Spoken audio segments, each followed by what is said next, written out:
Hi guys, ayan guys, magluluto ako guys ng stir fry chicken breast with beans and carrots guys. Kasi guys, lalabas kami. Pasensya na guys, paus pa rin ako talaga guys. Lalabas kami guys, syempre yung mga pagkain sa labas medyo ano pa sa amin, ang tawag nito. Dahil nga mataas ang sugar namin mag-asawa. So, magbabaon kami guys, lutong bahay. So, itong niluto ko. Ayan. Pinastig ko muna yung chicken breast. Nakamarinate yan kagabi. Tapos nilagyan ko lang ng ayan, beans at carrots para may gulay guys. So, ayan, magbabaon kami ng pagkain guys. Ganyan kami guys, para hindi naman sa masyadong nagtitipid o hindi makakabili ng pagkain sa labas. Pwede namang bumili guys, kaya lang iiwas nga kami sa mga masyadong guys, yung mga kapagpataas ng sugar. So ito naman ay kunting oil lang. Tapos ayan, tuyo siya guys, wala isang sabaw. At siyempre may gulay. Siyempre maraming manok, kaming manok, para naman si anak ay makakain ng yung karne. Kasi hindi yun makain naman yun ng gulay, pero hindi kaming mag-asawa ang dapat palagi may gulay. So ayan guys, ang aming baon yan guys. Pwede magtanghalian muna bago alis, pero magdadala ako ng konti guys, para magutuman kami sa labas ay merong kakainin ba guys. Siyempre meron akong kanin dito guys. Ayan. May konting pakulay guys. May konting pakulay ang aking kanin. Magdadala ko ng konting kanin na para meron tayong isagay dyan sa niluluto natin ulam.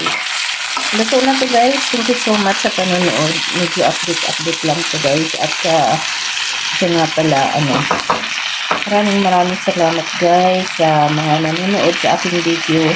Bakas lang po kayo. Tapos pag hindi niyo po ako nakikita sa mga nagla-live, ibig sabihin po hindi okay ang pakiramdam ni Atleg. Iba po kasi ang tumatanda na, maraming mga nararamdamang mga sa katawan. So, mas inaano ko na lang minsan na mag-upload ng video kaysa mag-stay ako sa mga nagla-live.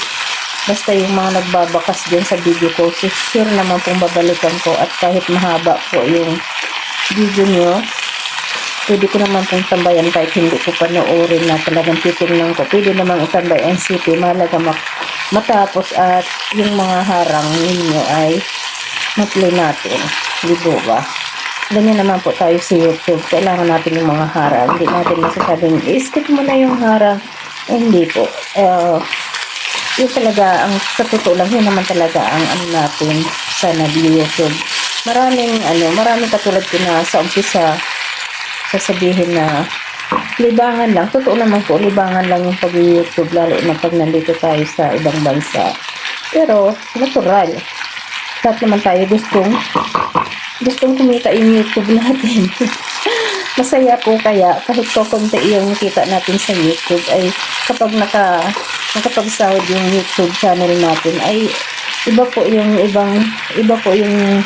pinararating na saya, na parang proud ka, lalo na kung halimbawa pinaghirapan mo talaga yung YouTube channel mo. Ayan, sa paano na guys yung daldal ni Ate Long. Pasensya na kayo sa boses ni Ate Long, at paus pa rin talaga guys. Hindi pa okay ang ating lawas yung ating pakiramdam. Kaya maraming salamat sa inyong lahat. Mag-ingat-ingat po tayo. Tama, palagi tayong kumain ng mga healthy food, lalo na sa ating mga nagkakaedad na ito. Ayan, sa mga bata-bata pa, medyo mag-control na, para pagdating ng panahon na medyo may edad na, hindi kayo matulad sa aming mga ang daming kumakapit ng mga sakit-sakit.